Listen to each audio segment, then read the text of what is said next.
issued a severe thunderstorm warning for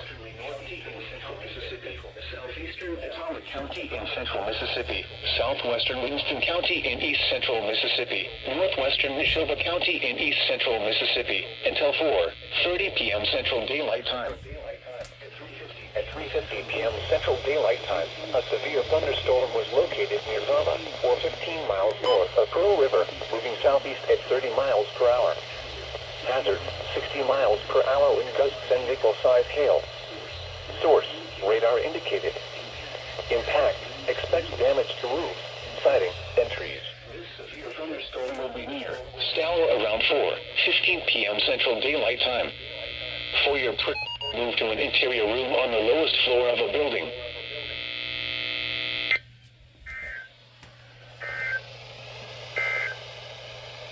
This is NOAA Weather Radio.